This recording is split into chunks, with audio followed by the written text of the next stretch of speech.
The following is a project of our nonprofit newsroom. Support Midcoast Morning and local journalism today at chly.ca/donate. Local news doesn't survive without local support.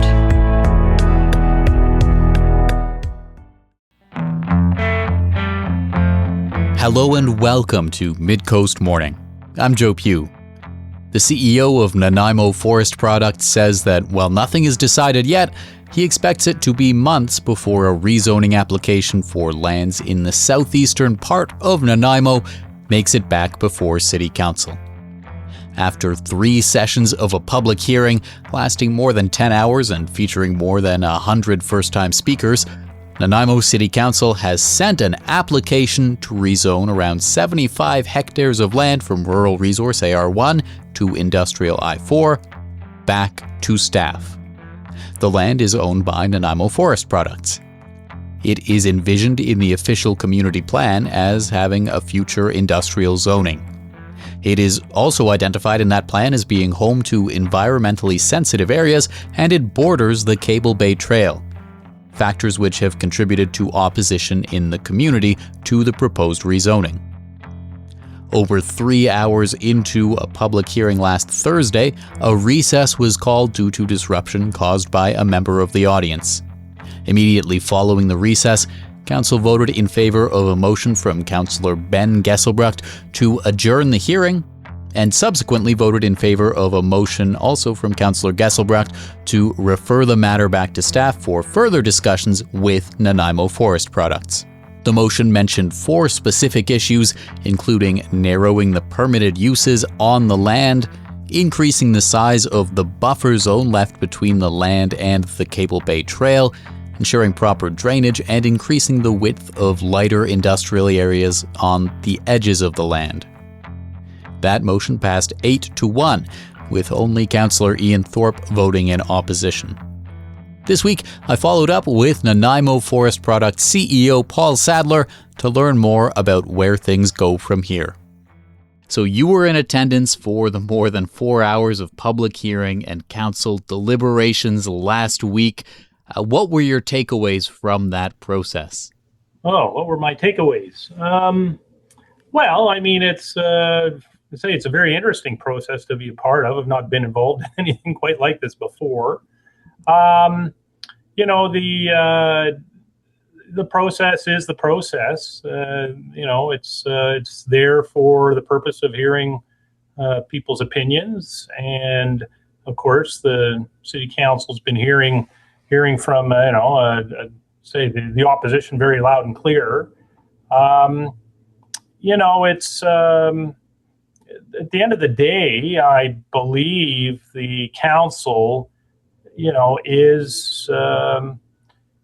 council is very carefully evaluating, the information that they're receiving.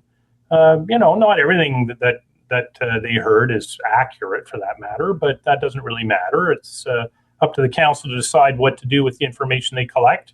I mean, we've provided a huge amount of information in advance of these public hearings. So, of course, our position of moving forward with the rezoning has been very clearly communicated, and of course the city staff recommended going forward with the rezoning, and now the council is saying, look, let's put a hold on this process for now.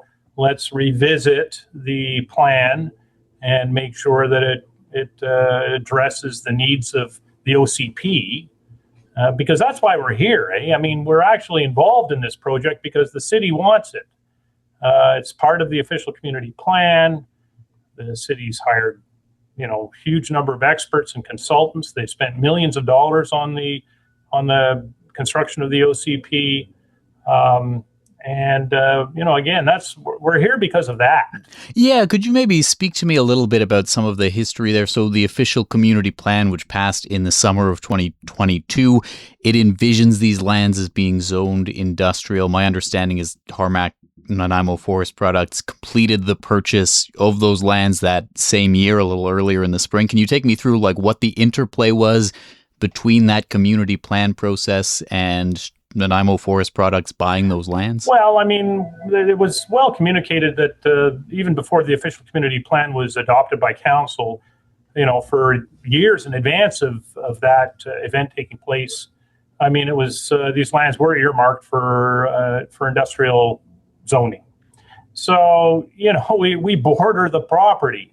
So it made a huge amount of logical sense for us to purchase those lands and then work with the city to advance the interests of the community and the interests of the community plan. So, I mean, there wasn't a huge amount of interplay that took place in advance of that. The city had been working previously with a developer who wanted to build a golf resort on the property and have a very densely populated area, with I don't know how many hundreds and hundreds of homes, which of course would lead to a huge amount of traffic and all sorts of other demands in the south part of Cedar here. So it's, we see the industrial development as a much more logical use for the property, and the city needs it according to all the experts. And of course, there were all kinds of public hearings that took place when the official community plan was developed. So there was lots of opportunity and interplay with the community back in the day of the development of the OCP for people to express their opinions. I guess now that the rubber's hitting the road, people are stepping up to revoice their concerns. So it's, again, we didn't have an enormous amount of interplay with the city. It just came sort of a bit of a surprise to us that the city's OCP shows this as industrial lands, and so we thought, well, let's help make this happen.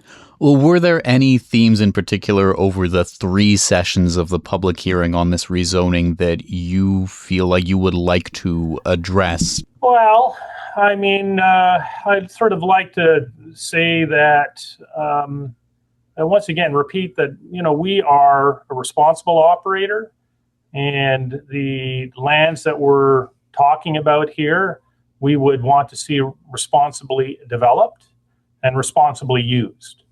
We're a team player here. We see the community as Nanaimo as an important partner in our business, and we want to pay back the community too by helping develop its economy. Things like schools and hospitals, they don't just sort of pop up out of the ground naturally, right? They need an immense amount of financial resources, and it's industry that has built British Columbia. And I continue to believe that, and I think if you talk to any economists, they'll tell you that as well. So, we're a team player. We want to develop these lands responsibly, and I'll admit that I heard things at these 3 sessions that in many cases were not representative of who we are and what we do. But I say everybody's entitled to an opinion, and that's what this process is designed to allow for. One prominent issue that came up multiple times over the process was consultation with Nanaimo First Nation. I'm wondering, can you tell me about what that process has been like so far and kind of where that process is at? Sure. I mean, we've been involved in discussions with the SFN for almost a year now, and the discussions have been very constructive. We are very hopeful that we'll end up in a good business partnership with the SFN at some point, whether it's with regards to this rezoning or it's some other project. We see the SFN as providing an avenue and a pathway to help our business succeed, but also help their community as well. So it's we have been working very closely with the SFN. That may not have been reflected in some of the discussions and correspondence we've seen, but I indeed know what conversations have been taking place. So, and they've been very intense. The last, I'd say certainly since January, we've been meeting with representatives at least weekly and maybe more than weekly. Now, the motion council ultimately passed on this to send it back to staff came with 4 bullet points as far as amendments that the councillor who moved that motion would want to see from a rezoning application if it were to come back. Those points included potentially narrowing emission-intensive permitted uses, addressing the trail buffer, perhaps increasing it was the call in that motion. On those 4 points, is there anything that you could see being incorporated into a future rezoning application?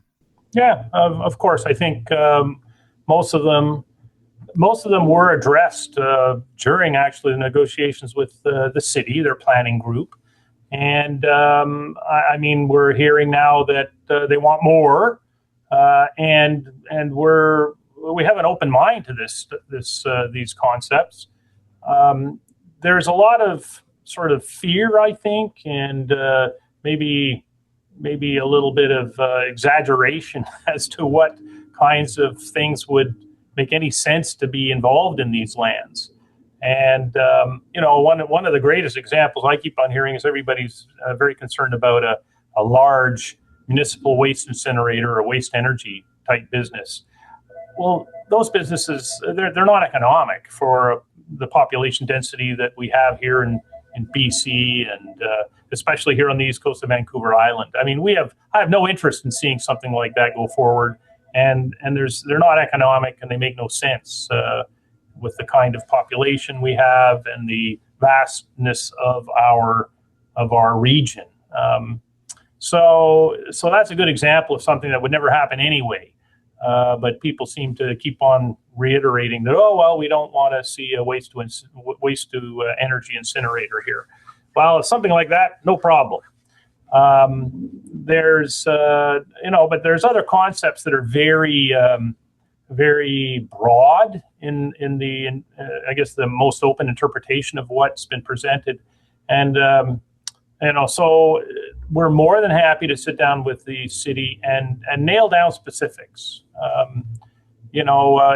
Is it possible? We'll put it this way: every single kind of business that I know of has some kind of emission. It doesn't matter what it is. There's going to be a waste stream, or there may be an exhaust from a furnace or something like that. So the broad statements around no emission businesses is not really something that makes sense. But there are many types of industries that have very, very low emissions, and they're very important to our economy. So those are the kinds of things we hope to attract. Do you have any kind of interested parties on the radar beyond Windset Farms, who we heard from at the public hearing process, as far as potential tenants on those lands if you are able to get them rezoned? Yeah, there's of course there's been a lot of interest from people with warehouses looking for warehouse space, which is interesting. It's to me, that's not the ideal form of use of these lands, though. We're in the forest industry, right? We operate in the forest business. I believe in the forest business. I think the forest industry has an opportunity to rebuild itself into a very strong and powerful economic factor or element within BC's economy.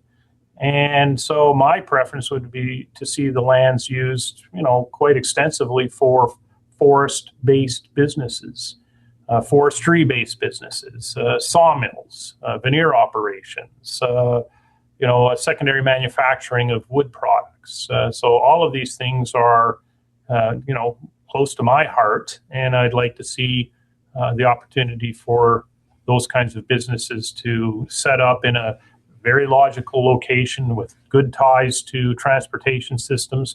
I mean, everything made on Vancouver Island, or almost everything made on Vancouver Island's got to be exported off the island. So you got to be near water systems and good highways. And so this is an excellent location for these uses. So this rezoning application was sent back to staff. What do you see as the timeline for any kind of next steps on this? Well, that's a good question. I don't really know. We obviously have to, get the phone lines working to find out what's the timeline of the city. It's again, I'm not familiar. This is my first time through a process as complicated as this, and I'm sure the city staff are revisiting all of the reports they've provided and to the council and revisiting, I guess, the language within the motion, and will be giving us a call and we'll get together and start having conversations. So, I mean, I don't expect anything's going to happen for months at this point in time, but, is it a 6-month timeline to get back in front of council with a plan? I would think it'd be something along those lines, maybe sooner. Well, on that front, how, if at all, does the upcoming municipal election in the fall play into the issue or the timing at all for you? Well, it's not a big concern of mine. Once again, I mean, the city has an official community plan, and it's not just a wish list. It's not just a nice to think about. It's a very serious document. And again, the city has invested millions and millions of dollars and probably thousands and thousands of staff hours putting that plan together.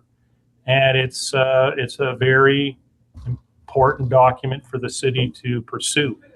So for the city if the city suddenly says, look, we don't want that zoned as I-4 lands, I should say, I mean, that's a major upset, I would say, and I don't think that will happen. I'm convinced the city's interests remain in rezoning the lands as I-4, and the pace of which this happens is still up to the city council and the city staff. But I think my view is it'll happen. So the public hearing, there were over 900 written submissions to it. Obviously, there were 3 sessions of it, into the double-digit number of hours, the triple-digit number of people speaking either in person or over the phone. Is there anything you would want to maybe just say to the community or the particular members of the community who got quite passionate about this, as far as maybe trying to assuage some of the concerns that they raised, some of which you've already spoken to as you feel were maybe about hypotheticals? Well, I think, there's a large group of people that have very strong opinions, and you're not going to be able to change their minds on anything, right? I mean, I'd say we have a free society. People can take a view that they want. I'm passionate about Nanaimo. I'm passionate about our company. And I think the idea of not moving forward with the rezoning is a mistake. I want to see jobs created in town. I want to see people be able to afford homes. I want to see the city be able to continue to improve their services, make the city more affordable. Our taxes, for instance, have climbed dramatically in Nanaimo over the last few years. Just input costs are going crazy in our society. We need to continue to develop the economy to be able to make these services affordable so people can afford the taxes and food and the fuel for their cars to get to their jobs, all of that stuff. So, the concept that there should be no development or the development should be put on, no development, turn it into a park. I don't think that's the right direction, frankly. That's my opinion. And that may be the opinion of, a lot of people too. A lot of people that don't have time to come down and express their opinion. So, again, I'm not surprised by what developed here over the last 3 or 4 weeks. We hadn't hit record territory. I've told that there's been public hearings that have taken 4 4-hour sessions to get through. So we didn't hit a record or anything like that in this process. But it's clearly, one that's inspiring a lot of people to speak out.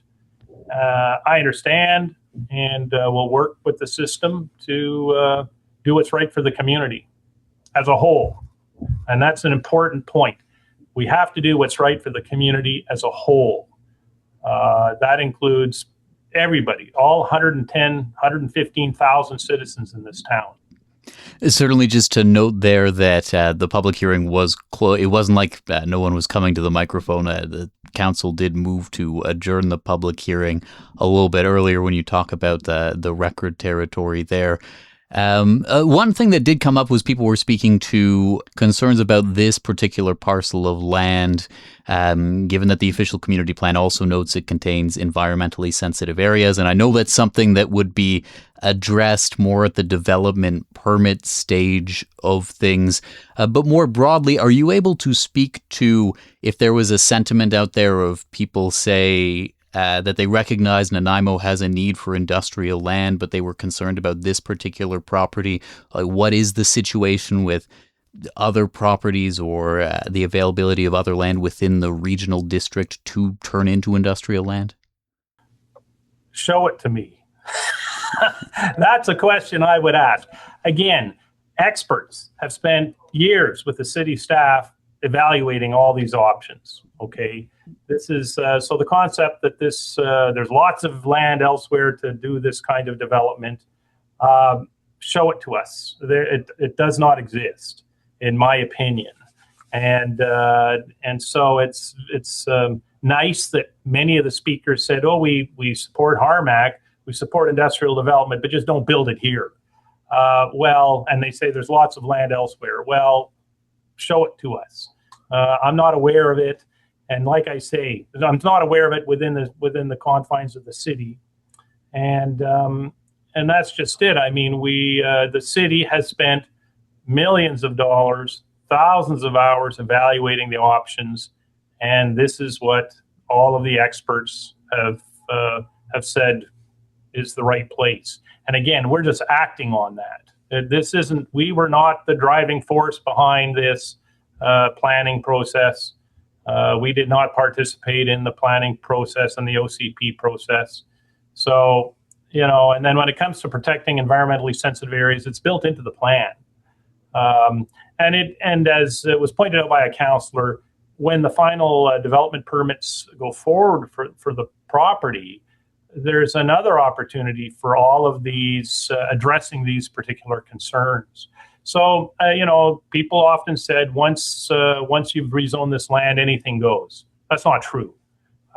There's still very, very a huge amount of oversight by both the city as well as the Ministry of Environment, and there's lots of opportunity for public input in the days and years ahead. This thing's not going to get built out in a year. It'll take 10 years or more for the property to be eventually filled, and I would think maybe more.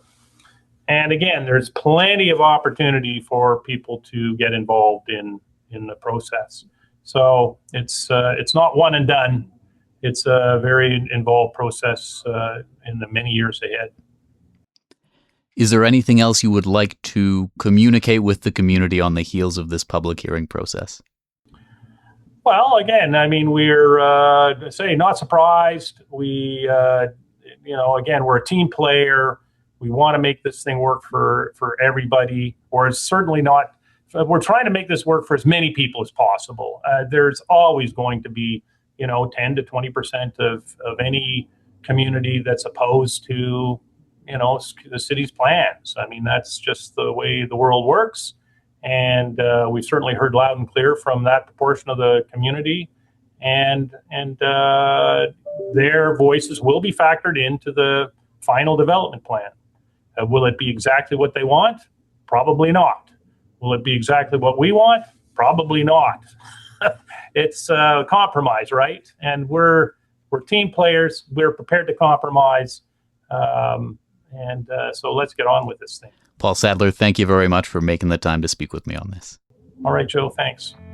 Paul Sadler is CEO of Nanaimo Forest Products. Midcoast Morning is part of our nonprofit newsroom project, supported by listeners like you. Keep this program on the air by funding it today with a monthly sustaining donation at chly.ca/donate. We've got tote bags and shirts if you need an incentive. We're debriefing the public hearing on the proposed rezoning of lands near Cable Bay Trail on today's program. Last week, Nanaimo City Council voted to send the proposal back to staff for further discussions with the applicant. landowner Nanaimo Forest Products. We heard from Nanaimo Forest Products CEO Paul Sadler earlier on in the program. Jain Alcock-White was among those who spoke at the public hearing. She's a board member of the Yellow Point Ecological Society and has been involved with a group of citizens that have spent years advocating for increased protection of the area around Cable Bay Trail. I spoke with her to get her perspective on the public hearing process. What are your takeaways from the public hearing process on the rezoning of land near the Cable Bay Trail to industrial I-4 land? It's hard to summarize everything, but I think my key takeaways are that there were approximately just over 11 hours of testimony across those 3 evenings of public hearings. And the vast majority of people who spoke, many of them were, scientists. There were various subject matter experts. There were concerned citizens from the local area and beyond. And the vast majority of those people raised all sorts of serious concerns about environmental impacts and community health, the suitability of that location for industry. And only a handful of the people who spoke expressed support for it. So really, the vast majority of people were concerned. They had, very valid reasons, not just opinion. It wasn't, it was expert opinion for the most part. There was a few people who expressed support. And besides that, we had, 900 written submissions. The vast majority of those also were in opposition. But despite that, and despite the fact that we have a petition that has 25,000 signatures, we did try to submit it along with the written submissions, and they would not accept that petition because many of the signatures were collected before the date that they opened that email address for written submissions regarding the public hearing. So, I kind of understand that, but it's frustrating. My point in saying all this is that the vast majority was opposed to the rezoning. So I think there's a lot of people feeling frustrated that the council voted to refer it back for further discussion. However, while it's disappointing, it does at least it pauses the current proposal and provides an opportunity for deeper scrutiny of some of those issues that were raised. Well, what did you make of the motion that Nanaimo City Council ultimately passed on this to send it back to staff, with the motion also indicating 4 different points that the councillor who moved it, I know different councillors spoke to some of their feelings on the motion, with 8 of them voting for it anyway, but 4 different points to potentially address in those discussions with staff? I think it's a start. Those 4 areas are good areas. One was about emissions, one was environmental protections, buffering around the trail, and then servicing and drainage. So they almost cherry-picked a few of the key things that came up over and over again. And while they're good things to go back and discuss further, they don't really fully reflect the scale or the seriousness of the concerns that were expressed. And it is quite vague. Like, they just use the word they're going to discuss. It doesn't mean they're going to actually make any changes. And really, they can't make the proponent make any changes. They can maybe advise the proponent that they should make some changes, but that's really it.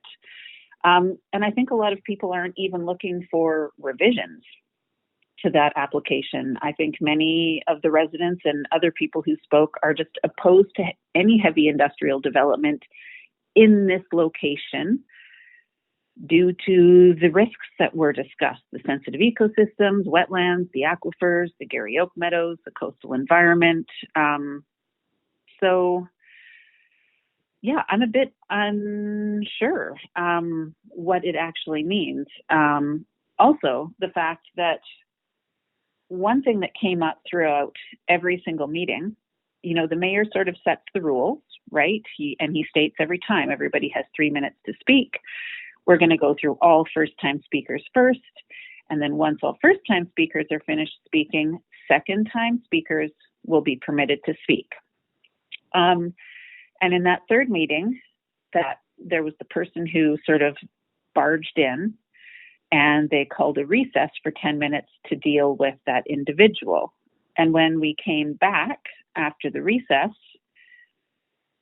that's when the motion, one of the councillors, made the motion to refer it back to staff. And they had all that time that they spent discussing this motion and what was going to happen next. And some of the councillors were even asking the question, well, what does this mean? Do we have another public hearing after this? So they seemed a little bit uncertain. And so despite the mayor setting those rules that second-time speakers would get a chance to speak, they discussed this motion and then adjourned the meeting with no clarity on whether or not there would be another public hearing, either on this new revision that perhaps is happening or to allow those second-time speakers to speak. So they kind of adjourned it and left everybody in a bit of state of confusion. Now, on this whole rezoning issue, the official community plan for Nanaimo envisions these lands, the ones to the west of the Cable Bay Trail, as being rezoned to industrial. How does that influence your expectations as far as what is likely to change or to come out of the public hearings on this rezoning application? Well, the city plan states or demonstrates, maybe it's even more appropriate to say illustrates, that those lands to the west of the trail have the potential to be rezoned as industrial land, and in particular heavy industrial land, because they're on the map, they're in that dark purple, which indicates heavier industrial use. However, within the city plan, there's another map that shows that entire same parcel of land in light green, which is a terrestrial environmentally sensitive area. So I'm uncertain how they ever envisioned they would deal with that conflict within the own city plan. It seems difficult to have one map with the same parcel of land demonstrated or illustrated as heavy industrial and environmentally sensitive, especially considering that numerous places within the city plan, and basically the whole donut economic framework itself has the outside of the donut in green, which means, retention of tree canopy and environmental protections, and everything on the outside of the donut, the integrity of the outside of the donut is what allows the layers inside the donut to function. So it seems conflicting to me that they have addressed this area or, highlighted it as industrial, but also, and, they state things like we will avoid impacts and not just mitigate impact. So how do you do that? I'm not certain. I didn't write that city plan, but it seems like perhaps it's not the best city plan from a planning perspective if I was a planner. What is your ultimate goal for what you want to see come out of your response to this situation as it relates to these lands to the west of the trail? My ultimate goal? Well, there was a public information meeting back in October 2024 at the Moose Hall. Quite a few hundred people came out. They had Harmac representatives there. They had the biologist who did up their environmental assessment there. They had four or so. They had the agent who is sort of representing Harmac for this plan there. And it was quite a few hours long, and there were many people there who, again, like the people who spoke at the public hearing, who were not just random NIMBYs, but people who were professional foresters, various scientists, marine biologists, planners, economists, pointing out, like, because they had whiteboards with their maps and diagrams and their layout plans. And I stood there and I spoke and I watched people try to give them suggestions. They have this average 100-meter buffer, which at the time they made it seem like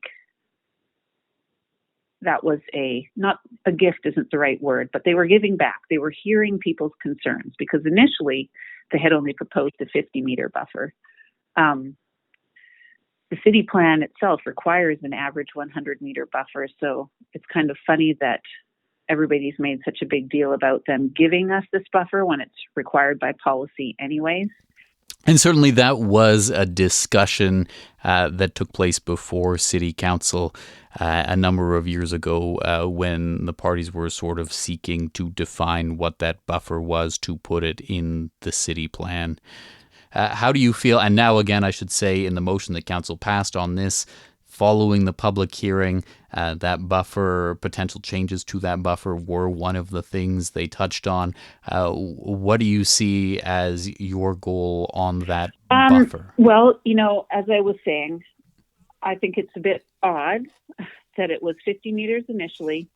Then they came back with a revised plan, because this plan has already gone through several iterations, this proposal, with their average 100-meter buffer, which is already required by the city plan anyways, although it doesn't stipulate what average actually looks like. So the current buffer, the current average 100 meters, is larger where development is constrained anyways, and narrower where they can develop. So really, they've made the buffer to suit themselves, not actually to provide any meaningful buffer to the trail, to afford any actual ecosystem protections or anything like that. But back during that public information meeting, I pointed out, and other people pointed out, the professional forester who was there said a 200-meter buffer would really be the minimum expected buffer based on wind throw, edge effects, impacts to the trail. I pointed out the two central Garry Oak meadows that are proposed to be paved over and, asked the question, why couldn't they expand the buffer around those two meadows? Or around at the bottom on the southern border, they have the buffer going around half of a Garry Oak meadow, but not the whole thing. So really the question is, I think you asked me before, what is my expectation? What do I think they should come back with? What do I think about the buffer? Really, it would have been nice initially, and I think people would have a sense of security, even in knowing that maybe they were going to listen to all of these public comments. But, I think our first experience based on the information session that was at the Moose Hall is, despite all the feedback they got, they came back with this current iteration of the plan, which doesn't really show that they listened to anybody's concerns back in 2024. So really, I think what people are saying now is the buffer as it is simply it's not adequate at all. And now that we've heard all of this testimony and all of this expert opinion and all of the concerns about the aquifer and the wetlands and the whole thing, is simply perhaps this location isn't suitable, period. And if they are going to revise it, they're going to have to come back with, a pretty extensive revision, right? Not just tweaking one or two things, but they have a lot of things to address, like not minor adjustments, but substantial changes that address the environmental concerns, the community concerns, regional concerns. There's a lot in there. There's First Nations concerns, etc. How, if at all, do you see the fall municipal election impacting Well, this issue? it's certainly been brought up by a lot of people. There were a lot of speakers who made a point of reminding, hey, City Council, hey, Mayor, the election is coming soon and you need to be making the right decision for everybody. not just, a limited number of people. Yes, Tarmac is a employer of local residents, but they aren't the only residents of Nanaimo, right? So I think it will probably impact how that goes, but I don't really know. And as a person who lives in the regional district of Nanaimo, I'm not even allowed to vote, which I think is another big concern, really. Fairness and governance, maybe. That was also brought up. I'm in an adjacent community, as well as the islands like Gabriola and Mudge. We are all obviously directly affected by whatever decision they make, but we don't get to vote, and we don't have equivalent protections under city bylaws either. So there's definitely a gap in the duty of care to neighboring communities. Is there anything else you think it's important to bring to the conversation today on this issue, debriefing the public hearings? I just think people need to be aware, maybe the mayor and council, that public engagement on this issue, it's not going to go away. And I think it's not going away. If the application returns, it's going to face just the same high level of scrutiny and participation as ever. Yeah, I think this whole issue has galvanized the community, if anything, to come together. Well, Jain Alcock-White, thank you very much for taking the time to speak with me about it. Thank you so much. Jain Alcock-White is a board member of the Yellow Point Ecological Society and has spent a number of years working with a group of concerned citizens advocating for increased environmental protections around Cable Bay Trail. She was speaking with me about takeaways from the recent public hearing process on the proposed rezoning of lands west of the trail to industrial I-4. That's our show for the day. Thank you for joining me. I'm Joe Pugh, host and producer of Midcoast Morning. Jesse Woodward is our executive producer, and RB Frew is our technical advisor. You can sign up for CHLY's newsletter at chly.ca/subscribe. If you have a story you'd like us to cover, you can email us at news@chly.ca. Our theme song is First One by local Nanaimo band Waste Management. That's all for now. We'll talk to you on another Midcoast Morning. This program gives thanks to the Nanaimo First Nation as we broadcast and podcast from their traditional territory. Thanks for listening.